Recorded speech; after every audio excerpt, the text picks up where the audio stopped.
Welcome back to NewsX. Thanks for staying with us. Now, despite the existence of a whistleblowers protection bill, the Indian government simply cannot seem to understand why keeping these whistleblowers is safe is important to our democracy. Now, this February, Hari Prasad showed the country how electronic voting machines can be tampered with. And despite his expose, he's now been arrested by the police.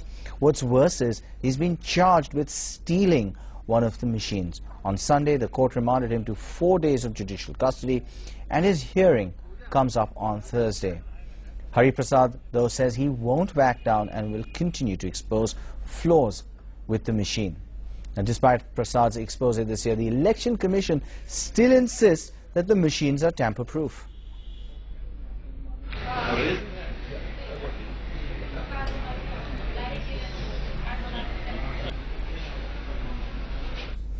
Now, are our electronic voting machines tamper-proof, or can political goons misuse technology to get desired results? One man, Hari Prasad, has worked with eminent American academics on electronic voting machines.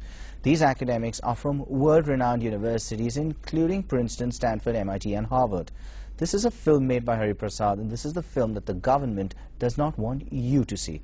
This is the demonstration on the 12th of July 2009 for NewsX, due to which Hari Prasad is now in jail. Indian election authorities have repeatedly claimed that the nation's electronic voting machines are tamper-proof. But in this video, security researchers demonstrate several ways that criminals could tamper with the machines to steal votes and change the outcome of elections. These attacks would be very difficult to detect, but they are actually quite simple. Probably 1 million people in India have the necessary skills. Imagine going to the polls and being given a ballot. After filling it out, you are shown a brand new electronic voting machine that consists of a large box with a curtain. There is a man behind the curtain, and when you approach, he snatches your ballot. He then shreds it into pieces and tells you have voted. When the polls close and counting time comes, the man behind the curtain hands over a piece of paper on which he has kept an honest count, or so he claims. Electronic voting machines are no more trustworthy than a stranger behind a curtain. India is the world's largest democracy, and for about a decade, nearly all votes have been cast on electronic voting machines, or EVMs. They consist of a control unit used by poll workers and a ballot unit inside the polling booth. There is a single race, and the ballot unit has one button for each candidate. Let's run a small election using a real EVM. When a voter arrives, poll workers press this button to allow one vote. The voter then presses the button for their candidate, and the vote is cast. Let's give each candidate 3 votes.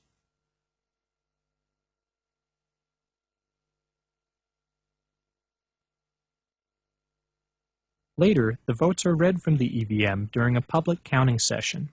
The display shows that candidate 1 wins with 7 votes, but something is wrong. That number was supposed to be 3. Somehow, 1 vote has been stolen from each of the other candidates. Now we'll open the machine and show you how we tampered with it. Indian election officials haven't let voters see inside. The EVM contains a simple computer with a processor and memory to store votes. We made the machine cheat by tampering with the hardware. We opened the machine and replaced the real display with this dishonest look-alike version, which lies about the election results.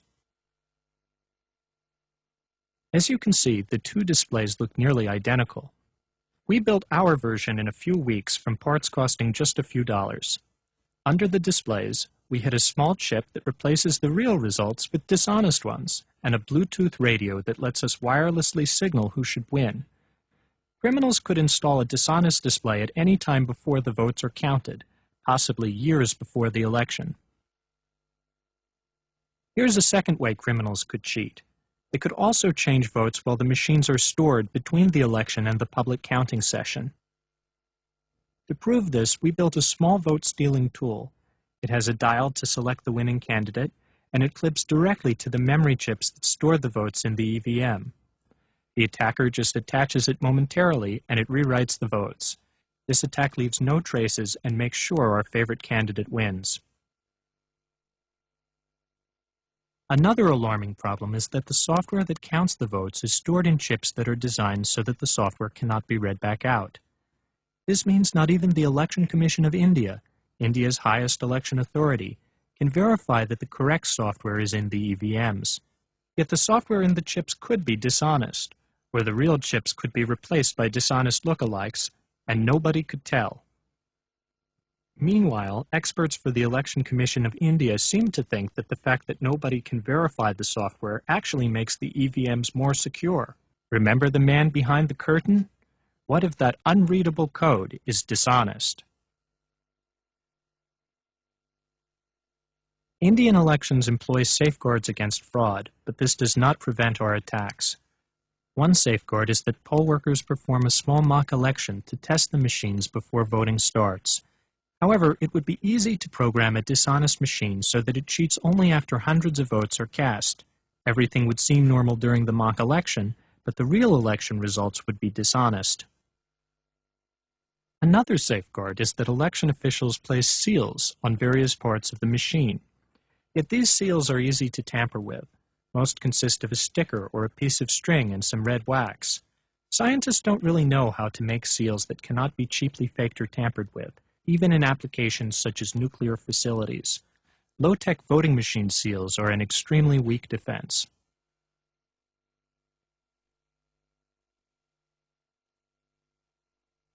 People also point out that the order of the candidates is not determined until a few weeks before voting. This is believed to limit the amount of time an attacker has to manipulate the machines. But remember the Bluetooth radio on our dishonest display? Either at the polling stations or at the counting session, a mobile phone with a special application can be used to tell the display which candidate should win.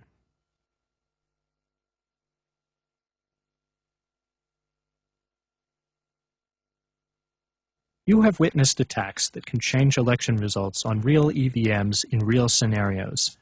We believe this settles the debate. India's EVMs can be tampered with to steal votes. Paperless electronic voting systems are never transparent and are inherently insecure. The use of paperless EVMs has been discontinued in California, Florida, Ireland, the Netherlands, and Germany. India would be wise to follow suit.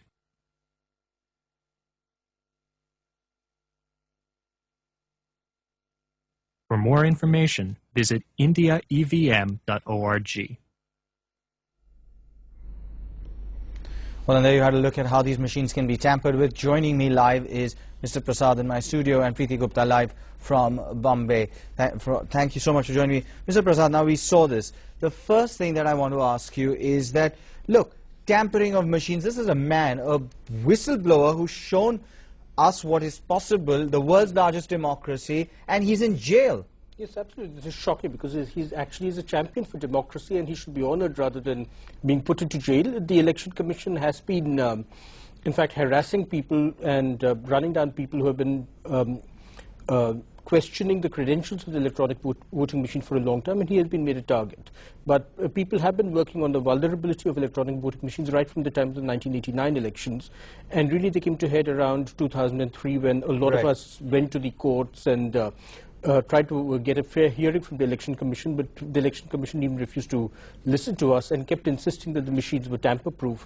And they pulled out the report by Professor P.V. Indaresan, former director of IIT Delhi, who and there was just a bland a couple of sentences. Just a couple of sentences. Yes, without any real explanation to what was going on. Preeti Gupta, I'm going to come to you. You're at the jail where Hari Prasad is being held. What can you tell us? See, definitely when we say that, Hari Prasad from Sunday is within the custody, but one thing good about the entire his arrest, we could only say that he's not been kept in a lockup, where other criminals are there, the pickpocketers are there, and different kind of people. He's definitely a whistleblower with more of a dignity who bought to open, how the EVM machine could be tampered, and what kind of voting system what we have in India. And when we say that EVM machine, it's completely tamper-proof, it cannot be tampered, the votes cannot be manipulated, but here was a man, who showed that how can it be tampered.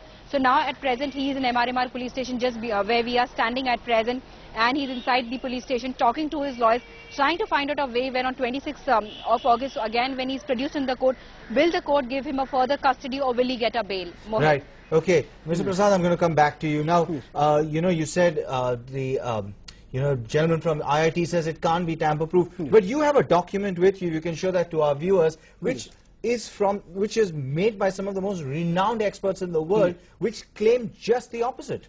Yeah, certainly. In fact, this is dated 12th August, and many of the top scientists in USA who have worked with Hari Prasad have written to the Election Commissioner, Mr. Qureshi, on 12th August, and stating that new types of attack methods have been developed in computer science after the electronic voting machines, which are basically a 1986 design. And they said since then, the ways of attacking computers and electronic systems have progressed very fast, but the safeguards have not been built in because the electronic voting machines are from 1986 design.